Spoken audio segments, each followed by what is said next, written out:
लोगों ने क्या पढ़ने हैं, physiological effects of sinusoidal current. ठीक है, साइनोसॉइडल करंट के फिजियोलॉजिकल इफेक्ट्स में आप लोगों को एक बात मैं पहले ही बता देती हूँ कि ये जो ऐसे करंट्स होते हैं जो कि हम ट्रीटमेंट के लिए बहुत ज़्यादा इस्तेमाल नहीं कर रहे होते, ऑलरेडी मैं आपको बता चुकी हूँ। इवनली ऑल्टरनेटिंग करंट होते हैं, इनकी इंटेंसिटीज चूँकि ज़्यादा होती हैं, मार्क सेंसिटिव स्टिमुलेशन प्रोड्यूस करते हैं, इसीलिए पेशेंट इसको जो है ना ज़्यादा देर के लिए बियर नहीं कर सकता। If we want localize stimulation तो हम इन करंट्स को प्रेफर कर सकते हैं, लेकिन ज़्यादा हम लोग किसको इस्तेमाल कर रहे होते हैं, साइनोसॉइडल करंट को इस्तेमाल कर रहे होते हैं। नंबर 1 हम लोग फिजियोलॉजिकल इफेक्ट्स उसी तरतीब में लेकर चलेंगे।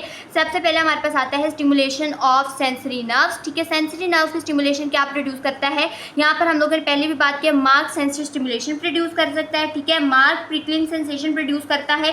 ठीक है, और उसके अलावा कहता है कि हमारे पास ना ये होता है क्योंकि इसलिए प्रोड्यूस मार्क सेंसर स्टिमुलेशन करते हैं क्योंकि इसके स्टिमुलाई जो है ना वो थोड़ी सी लॉन्गर ड्यूरेशन के होते हैं as compare to faradic current. उसके अलावा हम लोगों ने कहा कि ये रिफ्लेक्स वेजोडाइलेशन भी प्रोड्यूस करता है।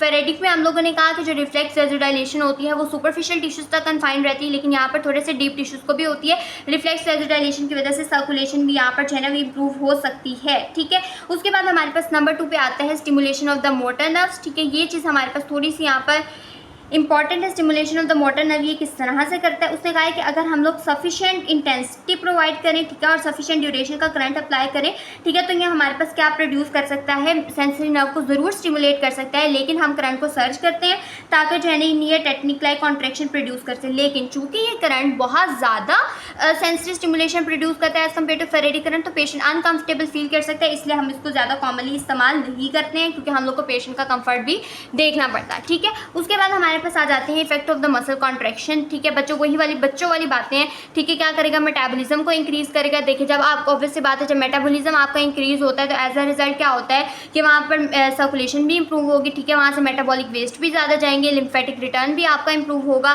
ठीक है, इसके अलावा वेनस ड्रेनेज भी इंप्रूव होगा। ठीक है, वेनस रिटर्न भी आपका ठीक हो जाएगा। ठीक है, हार्ट की तरफ जो है कार्डिक आउटपुट भी आपका इंप्रूव होगा। तो ये सारी बातें इसके अंदर आ जाती हैं, और अगर हम लोग स्ट्रेंथनिंग कराना चाहते हैं तो हम लोग वो भी जो है वो करवा सकते हैं, लेकिन उसकी शर्तें मैंने आपको पिछले पॉइंट में बता दी थी।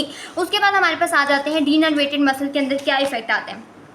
डीनर्वेटेड मसल के अंदर वो कहता है कि ये एक तो मैंने आपको पहले भी बताया था क्योंकि ये मार्क सेंसिटिव स्टिमुलेशन प्रोड्यूस करते हैं तो शायद पेशेंट बियर ना कर ले, लेकिन इसकी जो ड्यूरेशन है as compare to faradic current वो थोड़ी लॉन्गर होती है। और मैंने आपको पीछे पहले भी बताया था कि हम लोग क्यों लॉन्गर ड्यूरेशन का करंट चाहिए होता है, क्योंकि डीनर्वेटेड मसल में नहीं हम लोगों ने डायरेक्टली किसको स्टिमुलेट करना होता है, मसल फाइबर को स्टिमुलेट करना होता है। इनर्वेटेड में हम मसल नर्व को स्टिमुलेट करते हैं, काम हो जाता है, लेकिन यहाँ पर हम लोग को डायरेक्ट मसल फाइबर को स्टिमुलेट करना होता है। तो हम लोगों को चाहिए होता है ऐसे करंट्स जो कि लो इंटेंसिटी के हों, जो कि क्या हो, मोनोफेजिक करंट हो, जो कि क्या हो हमारे पास रैपिडली ऑल्टरनेट ना करें, और जो ऐसे करंट्स हो जो कि थोड़ी लॉन्गर ड्यूरेशन के लिए पेशेंट बियर कर सके, उनको हम लोग जो है ना वो प्रेफर कर रहे होते हैं। और चूंकि ये ऐसे करंट्स होते हैं जिसकी ड्यूरेशन वाला फैक्टर तो यहाँ पर कंप्लीट हो रहा है, लेकिन ना ये मोनोफेजिक करंट है क्योंकि ये बायोफेजिक ऑल्टरनेटिंग करंट है, और ना ही एक ऐसा करंट है जो कि सेंसिटिव स्टिमुलेशन इतनी प्रोड्यूस नहीं कर रहा है जिसकी इंटेंसिटी कम है।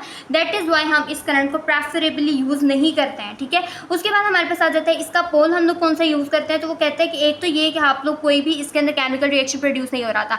अब केमिकल रिएक्शन की मैं आपको बताऊं क्या बात है, हमने पीछे भी मैंने आपको बताया था कि जब भी एक फेज में मूव कर रहा होता है तो केमिकल रिएक्शन हो रहा होता है, तो दूसरा फेज जब करंट का जाता है रिवर्स फेज तो इन रिएक्शन को न्यूट्रलाइज कर देता है। चूंकि ये इवनली ऑल्टरनेटिंग करंट है, इसका ये वाला फेज भी और ये वाला फेज भी दोनों एक दूसरे की इक्वल है, तो एज अ रिजल्ट जो है ना ये पेशेंट के लिए इतना खतरा प्रोड्यूस नहीं करेगा। अगर केमिकल एक तरफ से बन रहा है तो दूसरी तरफ से इक्वली वो न्यूट्रलाइज भी हो रहा है, इसलिए इसके अंदर बर्न्स का रिस्क जो है वो काफ़ी ज़्यादा नहीं होता। और इसके अंदर वो कहते हैं कि हमारे पास चूंकि इसकी दोनों साइकिल्स एक्टिवेटेड हैं तो इसके अंदर जो पोल इस्तेमाल कर सकते हैं हम एनोड या कैथोड दोनों में से कोई भी कर सकते हैं। ठीक है, ये चीज़ हमारे पास जो है ना क्लियर हो गई है। ठीक है, आई होप कि आपको फेरेटिक और साइनोसॉइडल करंट के अंदर डिफरेंस, इनके फिजियोलॉजिकल इफेक्ट समझ आ गए होंगे।